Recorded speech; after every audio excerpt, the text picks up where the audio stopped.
ระประธานศาลาหอฉันอุดมสมสุขวัดสะปุงน้อยเวลา2 ทุ่มแสดงพระธรรมเทศนาอบรมสมโภชองค์พระประธานศาลาหอฉันอุดมสมสุขสมเด็จองค์ปฐมปางมหาจักรพรรดิล้านนาวันเสาร์ที่27 พฤษภาคม 2566 เวลาตี 5ประกอบพิธีเบิกพระเนตรหรือไข่ตาพระเจ้าพระประธานศาลาหอฉันอุดมสมสุขครูบาอายท่านได้คำศาสนาเวลา9:39 นาทีพระสงฆ์พิธี30 รูปประกอบพิธีเจริญพระพุทธมนต์ในงานประเพณีส่งน้ำอธิธาตุและหูปเหมือนหลวงปู่ครูบาอ้ายอินทปัญโยอดีตเจ้าอาวาสวัดสะปุงน้อยเป็นสิ่งที่เรายึดถือบูชาภายในงานนี้มีมโหรสพสมโภชตลอดทั้งงานเช่นแห่ปืนเมืองประยุกต์คณะเพชรรุ่งนาตราชการประกวดฮ้องเพลงไทยลูกทุ่งแข่งขันประชันกองหลวงล้านนารำวงย้อนยุคและในงานนี้เชิญทุกท่านพบกับดารานักแสดงชื่อดังที่จะมาร่วมเป็นเกียรติภายในงานเช่นก๊อฟกันภักดีวิจิตรบูมภาคภูมิเก้าธานชนและดารานักแสดงทีมงานละครเรื่องเลือดเจ้าพระยาทางช่อง 3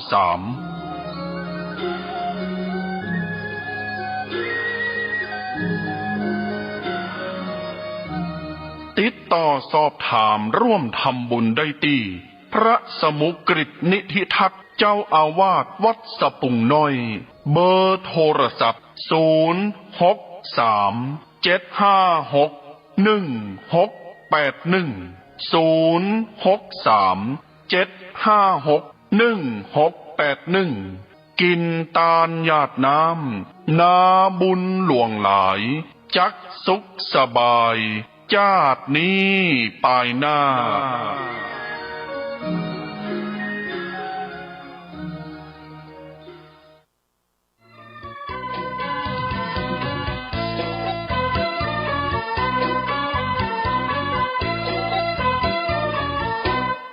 ขอเชิญชวนสาธุชนพี่น้องเตรียมข้าวเตรียมของมาตักบาตรทำบุญวิสาขาบูชาเอาศรัทธาหูคุณตักบาตรทำบุญถวายเป็นพุทธบูชาสัปดาห์วิสาขบูชาโลกรวมพลังพุทธบริษัททั้ง4ถวายมหาสังฆทานครั้งที่3ของอำเภอดอยหล่อตักบาตรพระสงฆ์สามเณร1,028 รูปถวายเป็นพุทธบูชาเนื่องในวันประสูติตรัสรู้ปรินิพพานของพระสัมมาสัมพุทธเจ้าทำบุญเมืองดอยหล่อครบ28 ปีเพื่อสถาปนาให้เป็นดอยหล่อพุทธนครอันรุ่งเรืองด้วยศีลธรรมและรวมพลังเจ้าพุทธทรงกำลังใจช่วยเหลือคณะสงฆ์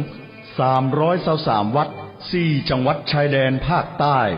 ในวันอาทิตย์ที่28 พฤษภาคมพุทธศักราช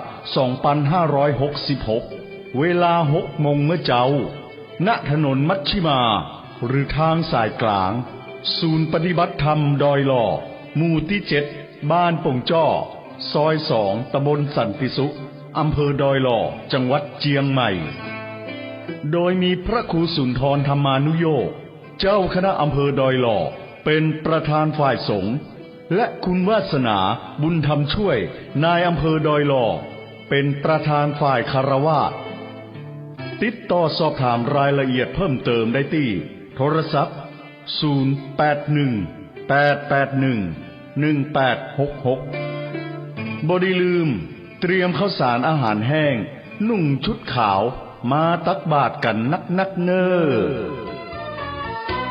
ประสูติ ตรัสรู้และปรินิพพานคือความสำคัญของวันวิสาขบูชาเวียนมาบรรจบครบรอบกันแล้วนาพี่น้องศรัทธาชวนกันตักบาตรทำบุญ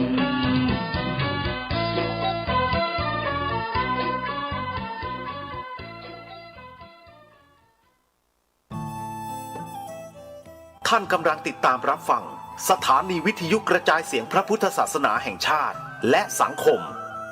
คลื่นเพื่อการศึกษาพระพุทธศาสนาและวัฒนธรรมระบบ FM 104.5 เมกะเฮิรตซ์รายการต่อไปเป็นรายการคดีโลกคดีธรรม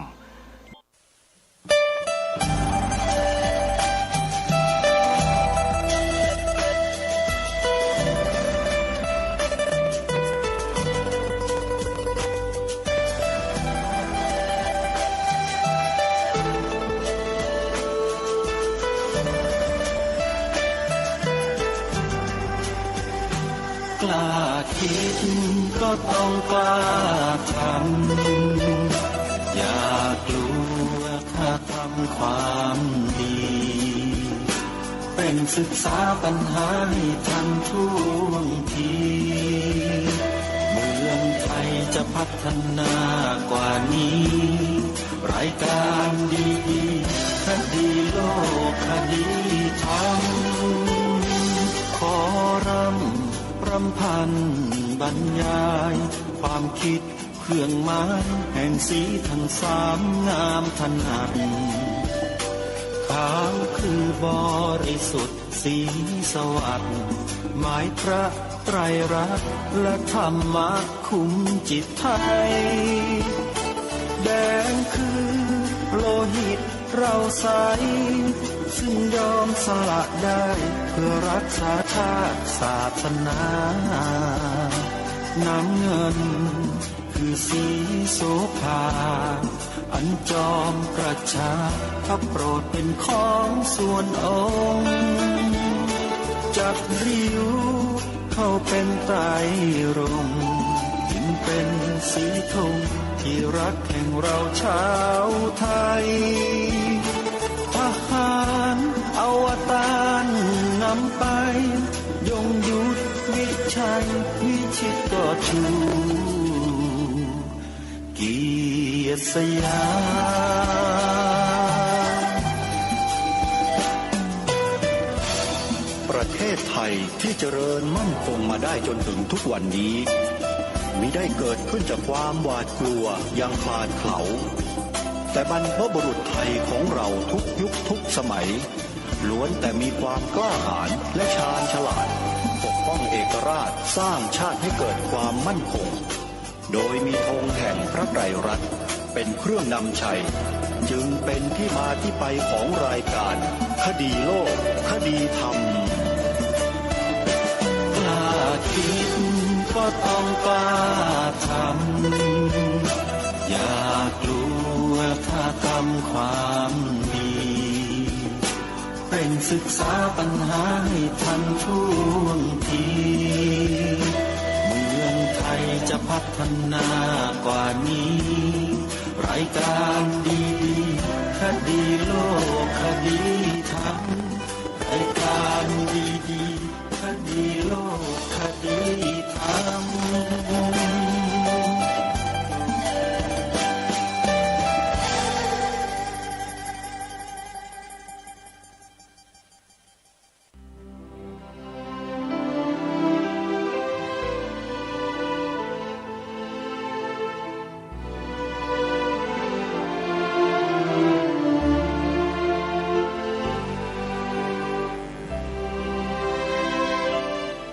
ขอกราบถวายความนอบน้อมแด่พระรัตนตรัยถวายความเคารพพระมหาเถรเพื่อติดตามรับฟังรายการนี้ได้ทุกวันแอปพลิเคชันนี้ชื่อว่าวิทยุพุทธศาสนาทั่วไทยวิทยุพุทธศาสนาทั่วไทยเป็นแอปพลิเคชันหนึ่งเดียวที่รวบรวมสถานีวิทยุพระพุทธศาสนาแห่งชาติคลื่นต่าง ไว้ในที่เดียวกันมากที่สุดในประเทศไทยคือมีถึง39สถานีวิทยุเพราะฉะนั้นสาธุชนที่ดาวน์โหลดแอปพลิเคชันนี้ไว้จะได้สดับรับฟังธรรมะบรรยายสาระความรู้ต่างๆที่เกี่ยวกับชีวิตรูปนามขันธ์ห้าของเราได้อย่างต่อเนื่องตลอด24ชั่วโมงใครก็ตามที่บอกให้ผู้อื่นดาวน์โหลดผู้นั้นได้บุญด้วยกันอย่าลืมช่วยกันเผยแพร่แอปพลิเคชันวิทยุพุทธศาสนาทั่วไทยด้วยกันนะโยมนะรายการคดีโลกคดีธรรมวันนี้ตั้งใจที่จะนำคำบอกเล่าของอดีตลาวแดงซึ่งได้หนีทัพลี้ภัยมาอยู่ในประเทศไทยของเราในช่วงสงครามโดมิโนคือสงครามคอมมิวนิสต์ที่กำลังระบาดอย่างหนักอย่างรุนแรงในแถบทวีปเอเชียตะวันออกเฉียงใต้ของเราเริ่มต้นมาจากประเทศจีนลงมาเวียดนามลงมาลาวแล้วก็สะดุดชะงักอยู่ที่ลาวด้วยเหตุหลายประการซึ่งไม่สามารถที่จะนำมาปรารภและพูดที่นี่ได้ทั้งหมดได้แต่บอกกับญาติโยมสาธุชนว่าเป็นเพราะพระบารมีปกเกล้าปกกระหม่อมพวกเราโดยแท้ที่ทำให้ประเทศไทยของเราไม่ได้เป็นคอมมิวนิสต์แต่เป็นประชาธิปไตยที่ยังไม่เต็มใบต้องใช้คำว่าไม่เต็มใบนะโยมนะส่วนเป็นอย่างไรนั้นเดี๋ยวค่อยไปว่ากันทีหลังแต่ทุกวันนี้ก็ประจักษ์กันชัดอยู่แล้วว่าประชาธิปไตยแบบไม่เต็มใบเนี่ยมันเป็นยังไงแบบไหนแต่ที่แน่ๆก็คือว่าลัทธิคอมมิวนิสต์ที่มารุกรานรุกคืบจะเข้ามาครอบครองผืนแผ่นดินไทยในยุคนั้นเนี่ยต้องสะดุดชะงักหยุดอยู่ตรงบริเวณชายแดนไทยกัมพูชาชายแดนไทยลาวของเราอยู่ในช่วงหนึ่งอาตมาภาพเกิดอยู่ในช่วงนั้นมีอายุอานามในระดับวัยรุ่นที่รู้ความแล้วเกิดเหตุการณ์เขมรอพยพเข้ามาสู่ชายแดนไทยมากมายมหาศาลเพราะการเข็นฆ่าล้างเผ่าพันธุ์กันในยุคนั้นแหละญาติโยมสาธุชนที่ทำให้สถาบันพระมหากษัตริย์และสถาบันพระพุทธศาสนาทั้งประเทศลาวเวียดนามประเทศกัมพูชาเนี่ยล่มสลายหมดไม่มีเหลือเลยแล้วมีอดีตทหารลาวซึ่งอยู่ในเหตุการณ์ทั้งหมดลี้ภัยมาอยู่ในประเทศไทยของเราแล้วก็มาบอกเล่าถึงวิธีการทำลายล้างความเป็นชาติของกลุ่มคนที่เรียกตัวเองว่าลัทธิคอมมิวนิสต์ว่ามีความโหดเหี้ยมทารุณมีความรุนแรงอย่างไรพระเจ้าพระสงฆ์เองก็ไม่เว้นที่จะต้องถูกกระทำจากลัทธิดังกล่าวแล้วคนที่ถือลัทธิแบบนี้ในบ้านเมืองไทยเรายังมีอยู่ไหมมีนะแต่โชคดีว่ามันยังน้อยไงถ้ามีมากมีเยอะเราอาจจะแย่ก็ได้ศาสนาพุทธนี่ขนาดไม่มีนะมีน้อยนะยังขนาดนี้และถ้าลัทธิพวกนี้เฟื่องฟูขึ้นมาเมื่อไหร่บนผืนแผ่นดินไทยของเราเนี่ยรับรองได้ว่าหาความสงบไม่เจอมันจะเกิดความขัดแย้งกันทุกหย่อมหญ้านี่คือสิ่งที่บรรพชนบรรพบุรุษเราเป็นห่วงเป็นใยและกลัวเหลือเกินว่าไอ้ลูกหลานไทยในยุคนี้เนี่ยมันจะเพี้ยงพร้ำให้กับเขาโดยที่ตัวเองก็ไม่รู้วิธีการล่อหลอกวิธีการกลลวงทั้งหลายทั้งปวงเนี่ยมันเยอะมาก ซึ่งคนไทยเองก็ไม่รู้หรอกว่ากำลังถูกหลอกอยู่ด้วยวิธีการเหล่านั้นจนกระทั่งพระมหาจัลลาตันบัวลีซึ่งเป็นอดีตลาวแดงท่านนี้เป็นแกนนำระดับสูงด้วยนะหนีทัพลี้ภัยมาอยู่ในประเทศไทยบวชเรียนจนกระทั่งจบปรริญญาธรรม9 ประโยคญาติโยมลองคิดดูไม่ธรรมดาแล้วท่านก็นำเอาความลับเอาความจริงที่เกิดขึ้นที่ประเทศลาวเนี่ยมาเปิดเผยให้กับหน่วยงานต่างๆโดยเฉพาะกองทัพไทยของเราในยุคนั้นได้ฟังเพื่อเป็นข้อมูลในการระวังป้องกันสถาบันของประเทศไทยของเราไม่ให้เพรี่ยงพร้ำถูกฝ่ายตรงข้ามทำลายล้างได้เหตุการณ์วันนั้นถูกจารึกบันทึกไว้ทุกถ้อยค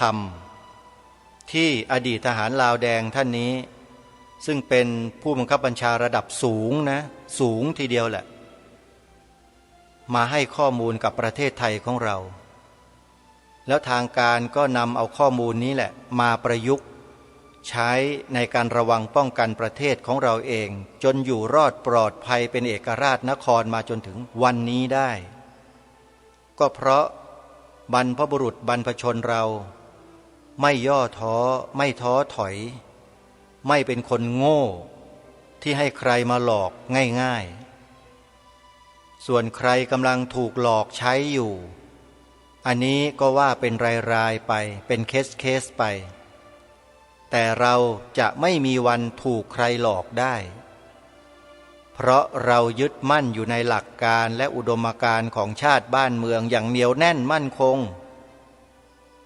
อย่างที่รายการคดีโลกคดีธรรมทำอยู่ทุกวันนี้นี่แหละคืออุดมการณ์ของชาติบ้านเมืองที่บรรพชนบรรพบุรุษไทยสร้างเอาไว้เราต้องยึดมั่นในหลักการเหล่านี้ให้มั่นคงไว้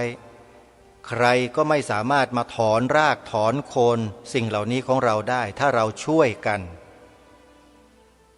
ว่าแต่ว่าปัญหามันอยู่ที่ว่าเราได้ช่วยกันหรือเปล่าคนไทยเรานี่แหละที่ฟังรายการอยู่เนี่ยทั้งพระทั้งโยมเลยช่วยกันไหมหรือจะปล่อยให้มันสูญเสียไปเสียหายไปโดยที่เราไม่ทำอะไรกันเลยอย่างนั้นหรือเปล่าตัวใครตัวมันหรือเปล่าอาตมาภาพเพียรเฝ้าถามตัวเอง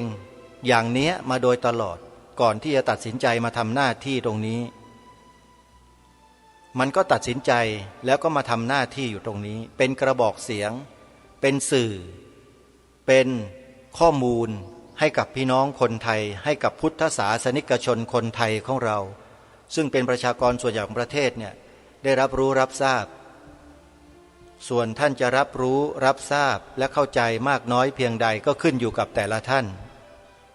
ไม่ได้ขึ้นอยู่กับผู้ที่นำมามอบให้ความเชื่อความศรัทธาของท่านมันอยู่ที่ตัวท่านทั้งนั้นไม่ได้อยู่ที่ตัวกระผมและตัวอาตมาภาพไม่ใช่อาตมาภาพและกระผมมีหน้าที่มาบอกนำข้อมูลมาเล่าให้ฟังส่วนท่านจะเชื่อหรือไม่เชื่อจะช่วยกันระวังป้องกันหรือไม่ช่วยกันระวังป้องกันหรือจะตามแก้ไขเหมือนงัวหายล้อมคอกก็แล้วแต่อันนั้นคือหน้าที่ของแต่ละท่านที่จะตัดสินใจกันเองด้วยปัญญาด้วยความรู้ด้วยความสามารถด้วยเจตนาของแต่ละท่านที่ทุกคนมีอยู่แล้ว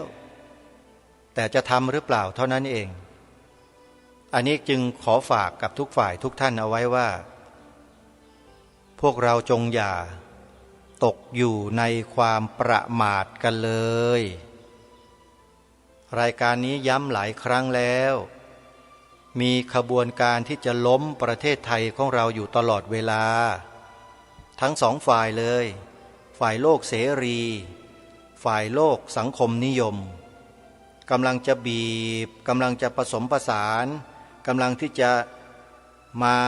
ทำให้เกิดความเละเทะขึ้นในประเทศไทยของเราอยู่ตลอดเราต้องระมัดระวังในข้อนี้ให้ดี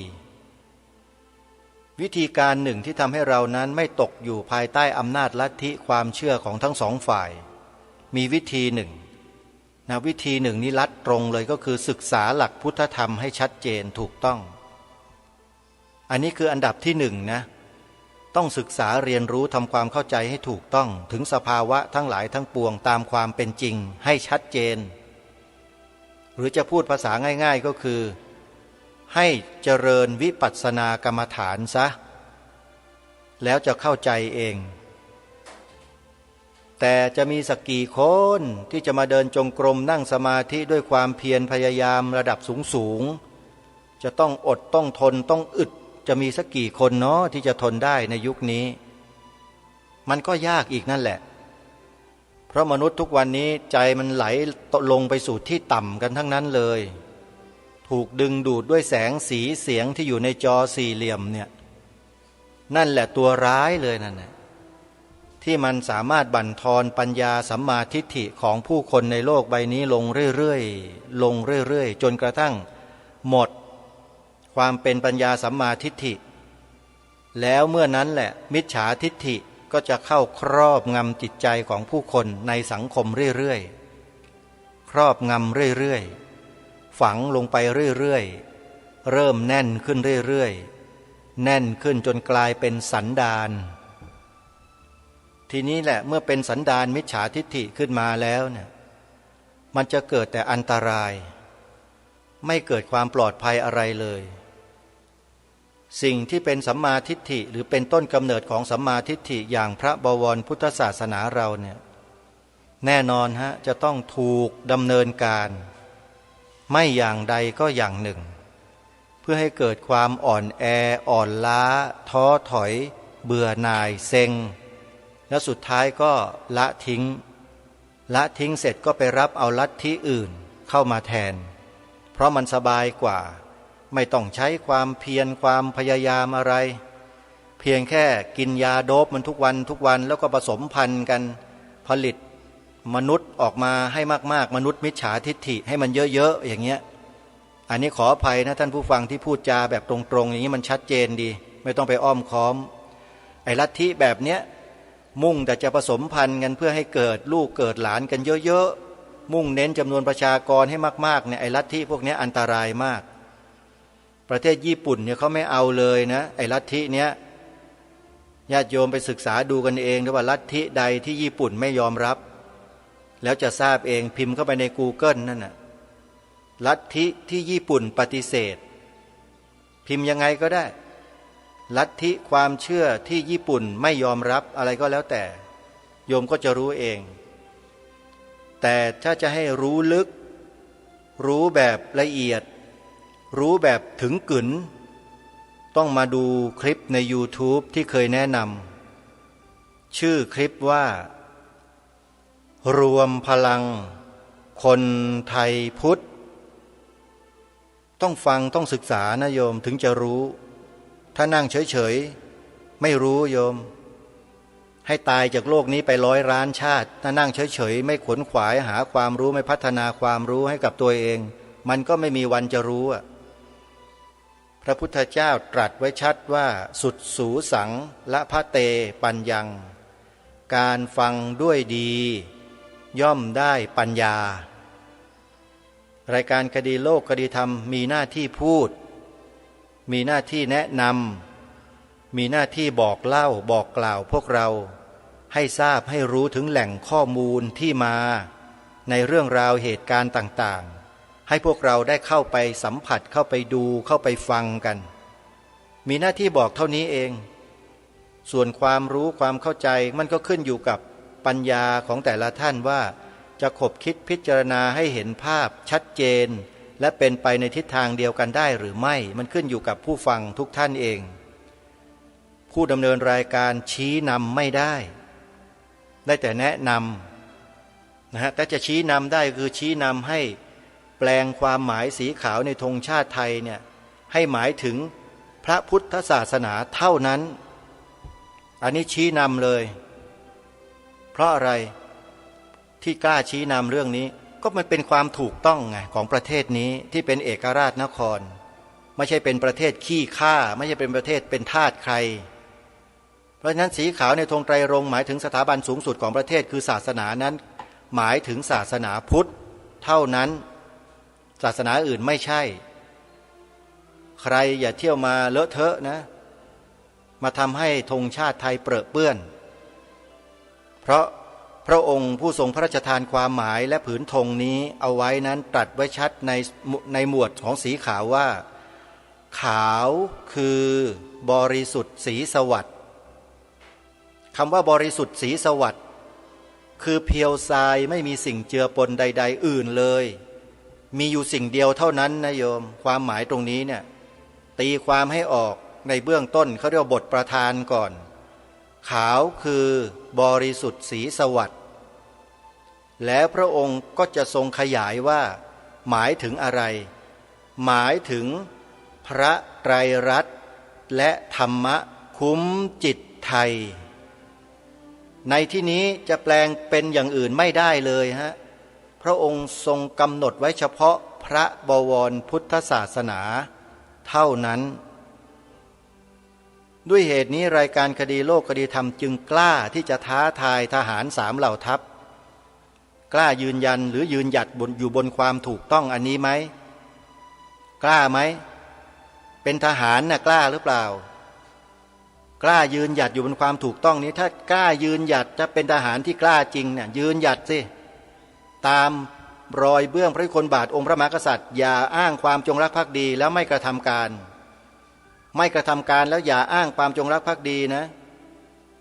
สิ่งที่อัญเชิญมานี่ขององค์พระบาทสมเด็จพระมงกุฎเกล้าเจ้าอยู่หัวรัชกาลที่6ผู้ทรงพระราชทานธงไตรรงค์และความหมายธงไตรรงค์ไว้อย่างชัดเจนคุณจะไปตีหรือไปแปลงความหมายนี้เป็นอย่างอื่นไม่ได้นะไม่ว่าใครทั้งนั้นหน้าไหนทั้งนั้นแหละนี่คือสิ่งที่เราจะต้องยืนอยู่บนหลักนี้ให้ได้ไม่ใช่หวงแหนไม่ใช่เห็นแก่ตัวศาสนาพุทธไม่ใช่ศาสนาเห็นแก่ตัวนะถ้าเรายกศาสนาที่ไม่เห็นแก่ตัวขึ้นมาเป็นอันดับหนึ่งเป็นหนึ่งเดียวเป็นศาสนาประจำชาติบัญญัติไว้ในรัฐธรรมนูญมันจะเกิดแก่ผลดีอย่างเดียวอ่ะไม่มีผลร้ายไม่มีผลเสียต่อใครเลยสักคนหนึ่งหรือใครจะเถียงมีไอ้เจ้าลัทธิที่ไหนจะมาเถียงบ้างไหมล่ะไม่มีใครกล้าเถียงเราโยมแต่ไอ้พวกเราคนไทยกันเองนี่แหละมันขี้ขลาดตาขาวกันไม่เข้าท่าไม่เข้าเรื่องกันเองไม่กล้ากันเองทั้งที่สิ่งเหล่านี้องค์พระมหากษัตริย์พระราชทานไว้ให้อย่างชัดเจนมีหลักฐานยืนยันชัดอยู่แล้วว่าสีขาวหมายถึงพระพุทธศาสนาเท่านั้นแต่พวกเราก็ไม่กล้าที่จะพูดออกอากาศกันไม่กล้ายืนยันความจริงนี้ให้โลกได้รู้กลัวอะไรกันอยู่ก็ไม่ทราบนะเนี่ยประหลาดไหมเนี่ยมันน่าจะเป็นสัญลักษณ์ของความสูญเสียเอกราชครั้งนี้ระยะยาวกระมังที่คนไทยเราไม่กล้ากันถึงขนาดนี้รายการนี้จึงมาปลุกมาเร้าให้พวกเราได้รับผิดชอบได้ทำหน้าที่กันใครจะพูดยังไงจะว่ายังไงจะคิดยังไงช่างนะช่างแมลงมันนะช่างแมลงนะโยมไม่ใช่ช่างอย่างอื่นนะช่างมันขอให้เราได้ทำหน้าที่อย่างลูกผู้ชายของเราอย่างลูกหลานไทยของเราเนี่ยพอแล้วเราไม่ได้หวังสิ่งตอบแทนอะไรเนี่ยแม้แต่คำชมแม้แต่ความเคารพแม้แต่ความศรัทธาไม่ได้ต้องการเลยเนี่ยนะเราได้ไม่ได้มีสิ่งอะไรที่จะต้องให้ศรัทธาให้มาเคารพหรอกมีแต่หัวใจที่อยู่ข้างในไม่มีใครมองเห็นนี่แหละนะฮะมองเห็นไม่ได้นอกจากตัวเราเองเห็นตัวเราเองเท่านั้นแล้วเราก็มั่นใจตัวเราเองแล้วเราก็ทำหน้าที่ของเราไปส่วนใครจะไม่ทำก็ช่างแต่เราเมื่อเรารู้เราเข้าใจแล้วเราก็ทำนะโยมนะเพราะฉะนั้นขอฝากเรื่องนี้ไว้ทำหน้าที่3อย่างของคนไทยเราทุกคนเพื่อเป็นการระวังป้องกันประเทศชาติบ้านเมืองเราระยะยาวนั่นก็คือ 1. ให้ช่วยกันพูดกล่าวคำว่าพระพุทธศาสนาเป็นศาสนาประจำชาติไทยของเรา 2. อัญเชิญบทพระราชนิพนธ์ความหมายธงไตรรงค์มาท่องจำกันให้ได้แล้วช่วยกันเผยแพร่ให้ทุกคนท่องให้ได้ขอร่ำรำพันบรรยายความคิดเครื่องหมายแห่งสีทั้งสามงามถนัดขาวคือบริสุทธิ์สีสวัสดิ์หมายพระไตรรัตน์และธรรมะคุ้มจิตไทยแดงคือโลหิตเราไซซึ่งยอมสละได้เพื่อรักษาชาติศาสนาน้ำเงินคือสีโสภาอันจอมประชาทะโปรดเป็นของส่วนองค์จัดริ้วเข้าเป็นไตรรงค์จึงเป็นสีธงที่รักแห่งเราชาวไทยทหารอวตารนำไปยงยุทธวิชัยวิชิตก็ชูเกียรติสยามเนื้อความบทพระราชนิพนธ์อันนี้อาตมาภาพได้ร้อยเรียงดนตรีใส่ทำนองเป็นเนื้อร้องโพสต์ไว้ใน YouTube ญาติโยมสามารถไปเปิดแล้วก็ร้องตามได้เลยนะร้องตามได้เลยใน YouTube ชื่อคลิปนะชื่อคลิปจดไว้นะโยมความหมายธงไตรรงค์แล้วก็เว้นวรรคพิมพ์อักษรภาษาอังกฤษเล็กก็ได้ใหญ่ก็ได้ต่อจากคำดังกล่าวว่า DDTV CFM 8875จดทันไหมโยมใครเคยติดตามชม DDTV ที่อาตมาภาพเป็นพิธีกรรายการตระเวนคนตระเวนธรรมอยู่นั่นแหละให้พิมพ์คำนั้นต่อมาเลย DDTV CFM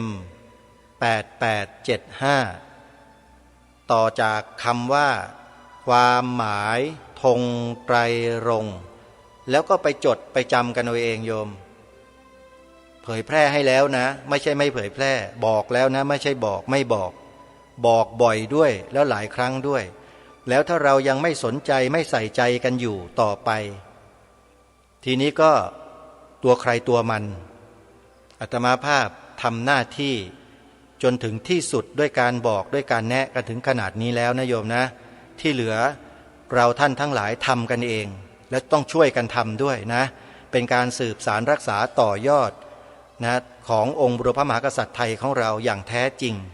และมีหลักฐานปรากฏยืนยันอย่างชัดเจนเพราะฉะนั้นเราต้องตีความสีขาวในธงชาติไทยให้เป็นไปในทิศทางเดียวกันเหมือนกันทั้งบ้านทั้งเมืองว่าสีขาวในธงชาติไทยหมายถึงพระพุทธศาสนาเท่านั้นไม่ต้องกลัวทำไปเลยแล้วถ้าใครมันจะฟ้องจะร้องดีชอบมาถ้าสิ่งที่ทำที่พูดอยู่ผิดเนี่ยฟ้องเลยนะเดี๋ยวจะได้บอกกับศาลให้รู้ด้วยว่าความจริงคืออะไรบางทีศาลยุคนี้ท่านก็ไม่รู้หรอกนะท่านไม่ทราบหรอกว่าความหมายธงไตรรงค์ที่แท้จริงเนี่ยที่เต็มเนี่ยอย่างที่อัญเชิญมาเมื่อสักครู่นี้ท่านก็ท่องได้ไม่จบหรอกท่านอาจจะไม่ได้ศึกษาเรียนรู้มาด้วยดีจะได้ไปรายงานให้ท่านทราบด้วยนะอันนี้ไม่ได้ท้าทายนะแต่เอาจริงโยมเรื่องนี้พูดเล่นๆกันไม่ได้คำพูดของคนเรานั้นเมื่อเรายังไม่พูดเนี่ยเราเนี่ยเป็นนายคำพูดแต่คำพูดนี้เมื่อออกไปแล้วคำพูดนี้เป็นนายเรายินดียินดีแล้วก็พูดไม่ใช่พูดด้วยความที่ไม่รู้เรื่องแล้วก็ไม่เข้าใจไม่ใช่แต่ด้วยความมั่นใจนะขอฝากไว้นะเอาละท่านสาธุชนผู้ฟังเมื่อวานนี้ปรารภกับท่านผู้ฟังว่าจะเปิดคลิปเสียงของอดีตผู้นำระดับสูงทหารลาวแดงที่เข้ามาก่อการในประเทศลาวแล้วดำเนินการจนกระทั่งสถาบันกษัตริย์สูญหายไปจากประเทศลาวสถาบันพระพุทธศาสนาง่อยเปลี้ยเสียขาทุพพลภาพมาจนถึงทุกวันนี้เหตุการณ์สาเหตุปัจจัยต่างๆที่ทำให้สิ่งเหล่านั้นสูญหายไปจากประเทศลาวคืออะไรเดี๋ยววันนี้ไปฟังกันสักประมาณ20นาทีนะโยมประมาณ20นาทีในเบื้องต้นแล้วเดี๋ยววันต่อไปมาฟังกันต่อติดตามรับฟังพร้อมๆกันได้ณบัดนี้ขอน้อมนมัสการแด่คุณพระศรีรัตนตรัยขอกราบนมัสการพระเถรานุเถระที่เคารพวันนี้กระผมได้รับอาราธนานิมนต์ให้มาบรรยายเรื่องประสบการณ์ในประเทศลาวก่อนอื่นที่จะได้บรรยายเรื่องประสบการณ์ในประเทศลาวนี้ ทางพิธีกรบอกว่าให้กระผมแนะนำประวัติความเป็นมาของกระผมเสียก่อนกระผมเองนั้นเกิดที่ประเทศลาวที่จังหวัดศรีพันดรเกิดในปีพ.ศ. 2477และต่อมาถึงพ.ศ. 2491กระผมก็ได้ออกเป็นทหารลาวแดงและก็ได้ไปศึกษาที่เวียดนาม2 ครั้งที่ดักยิงหน1หัวบินหน1พอสำเร็จการศึกษาแล้วก็ทำการสู้รบกับฝรั่งเศสจนถึงปีพ.ศ. 2497ฝรั่งเศสก็ได้พ่ายแพ้ลงในสงครามเดียนเวียนฟูเมื่อฝรั่งเศสได้พ่ายแพ้ในสงครามเดียนเวียนฟูแล้วกระผมก็ได้แปลสภาพตนเองคือทางศูนย์กลางพรรคสั่งให้เข้าสังกัดพรรคคอมมิวนิสต์สากลเพื่อปลดปล่อยประเทศอื่นต่อไปกระผมก็ได้ย้ายจากกองทัพลาวแดงหรือกองทัพลาวอิสระในคณะนั้นมาสังกัดอยู่ในกองทัพคอมมิวนิสต์สากลแล้วก็ได้เข้ามาจารกรรมอยู่ในประเทศไทยเป็นเวลา1 ปีกระผมได้เกิดภาพพจน์หลายด้านกระผมก็เห็นว่าชีวิตการเป็นทหารนี้หาความสุขไม่ได้โลกนี้จะมีความเสมอภาคดังที่กล่าวนั้นมันก็เป็นไปไม่ได้กระผมคิดอย่างนี้แล้วกระผมก็เลยหนีทัพลาวแดงก็ไปบวชในปีพ.ศ. 2498ซึ่งในคณะก่อนจะบวชนั้นกระผมมียศเป็นร้อยเอกเป็นผู้บังคับกองร้อยพอบวชเสร็จแล้วก็เข้ามาศึกษาอยู่ในประเทศไทยตั้งแต่ปีพ.ศ. 2498จนถึงปีพ.ศ. 2510เป็นเวลา13 ปีสำเร็จการศึกษาจากมหามงกุฎราชวิทยาลัยแล้วก็ผมก็กลับไปสู่ประเทศลาว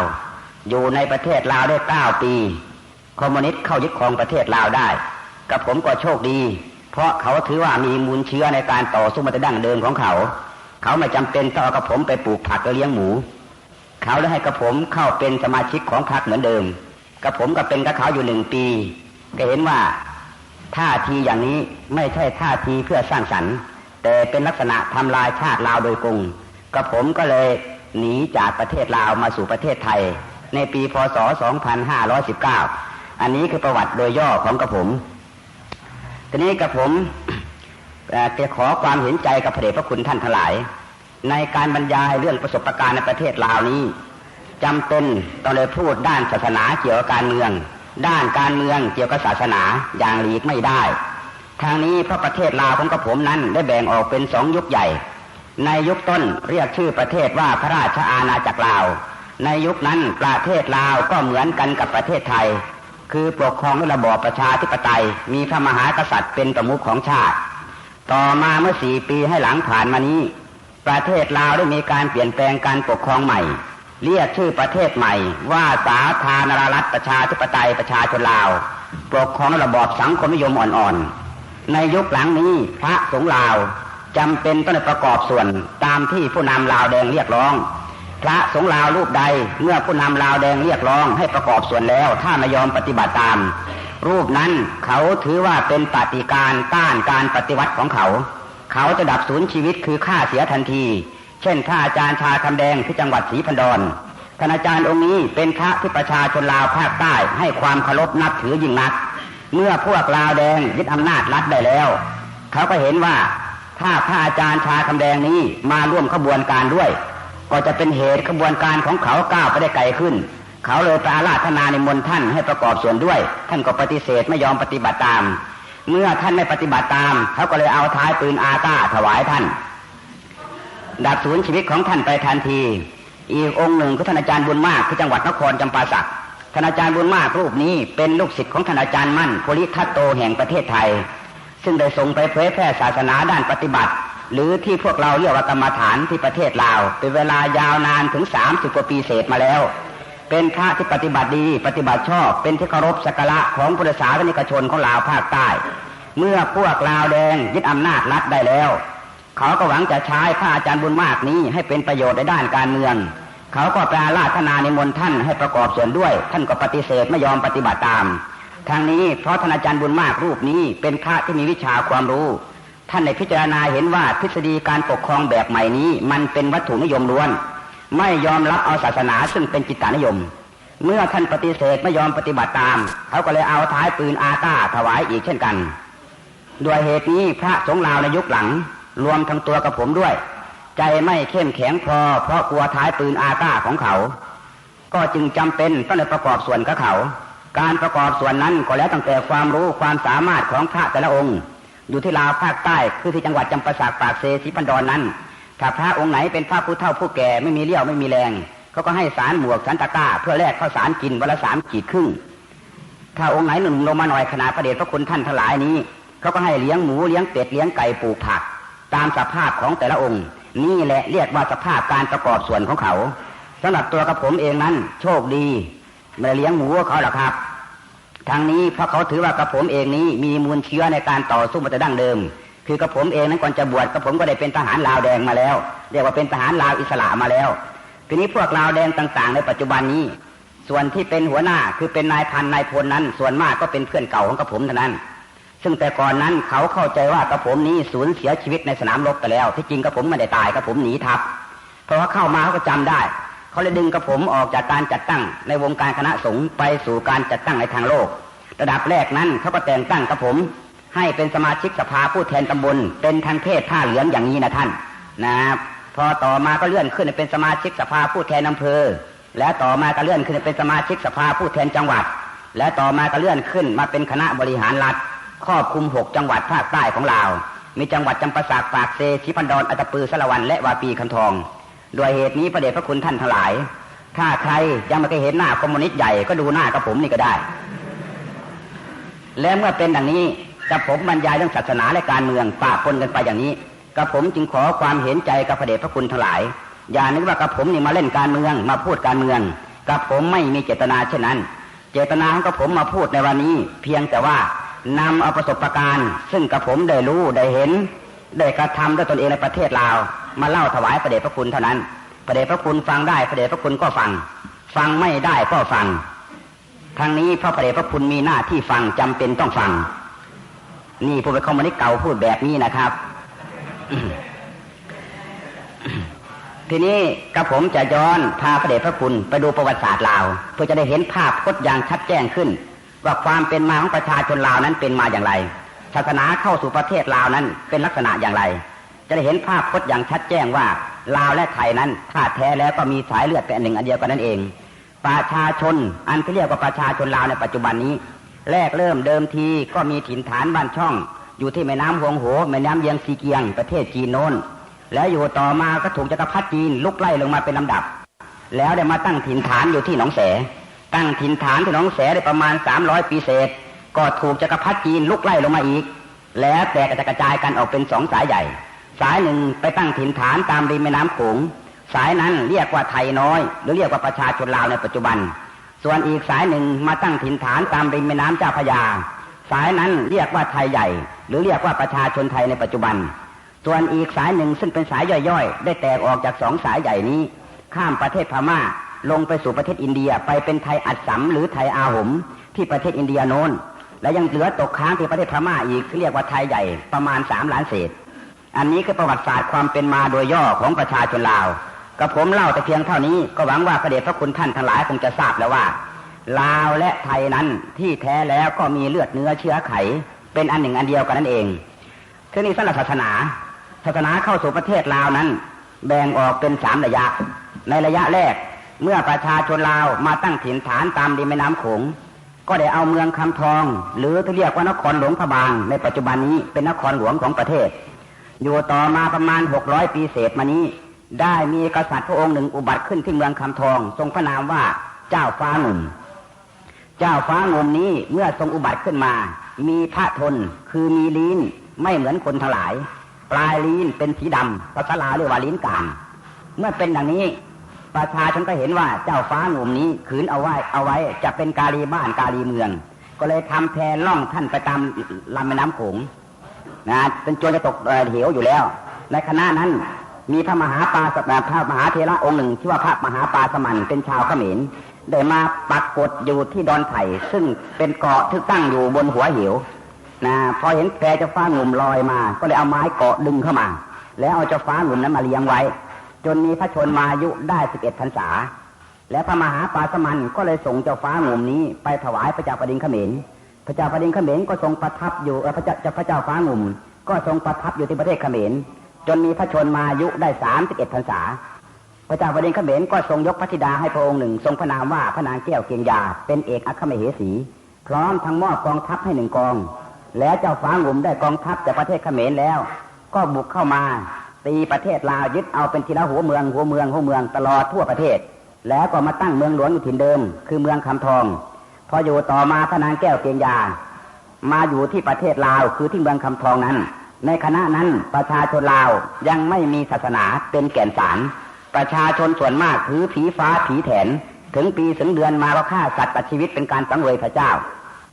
เมื่อพระนางแก้วเกียงยาเห็นเช่นนี้พระนางแก้วเกียงยาจึงเข้าไปกราบทูลพระเจ้าฟ้างุ่มให้เอาศาสนามาจากประเทศเขมรพระเจ้าฟ้างุ่มจึงได้แต่งมุขอามาตย์ไปประเทศเขมร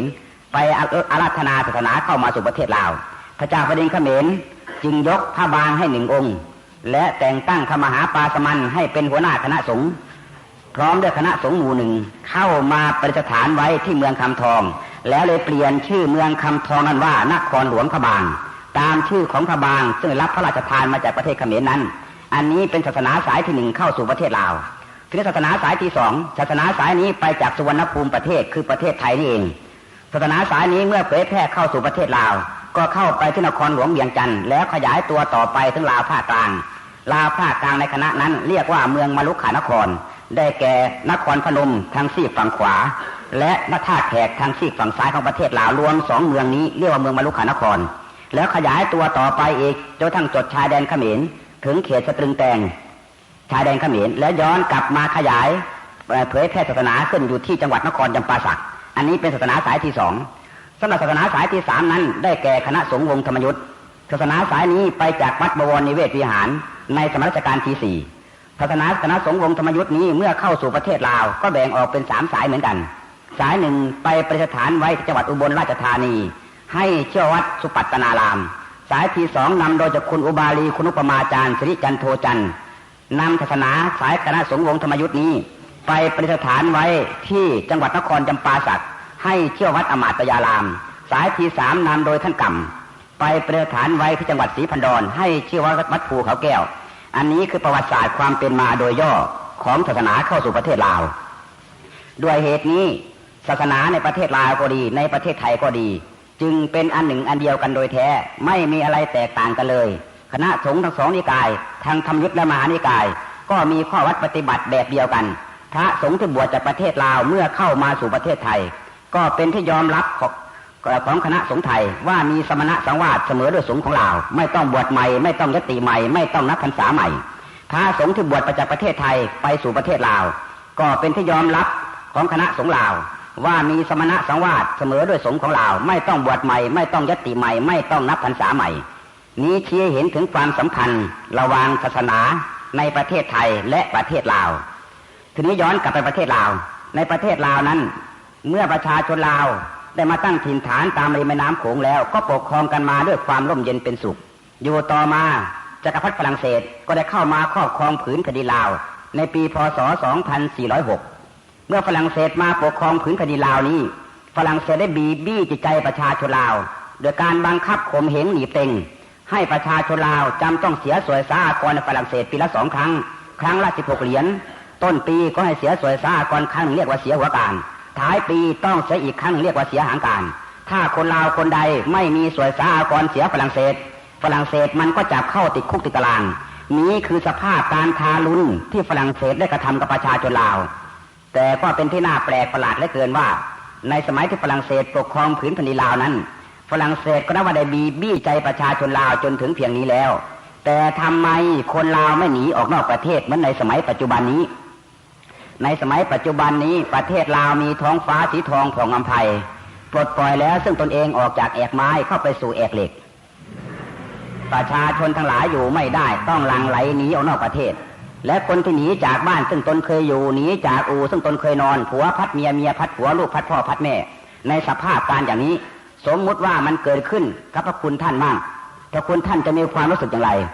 หัวใจของคนลาวคนเขมรคนเวียดนามที่สมสารหนีออกนอกประเทศของตนมาอาศัยผืนแผ่นดินไทยนี่อยู่เขาก็มีความรู้สึกเช่นนั้นกันแต่ทำไมถึงหนีถ้าระบบการปกครองใหม่นี่มันดีจริงแล้วทำไมคนลาวคนเขมรคนเวียดนามถึงหนีออกนอกประเทศมันเป็นเพราะอะไรอันนี้กับผมขอฝากข้อคิด ให้แก่พระเดชพระคุณท่านทั้งหลายเอาไปคิดเป็นการบ้านหรือสหายหัวก้าวหน้าทั้งหลายไปคิดเป็นการบ้านว่าถ้าระบบใหม่นี่มันดีจริงแล้วทำไมคนลาวคนเขมรคนเวียดนามถึงหนีออกนอกประเทศมันเป็นเพราะอะไรในปัจจุบันนี้จะว่าแต่คน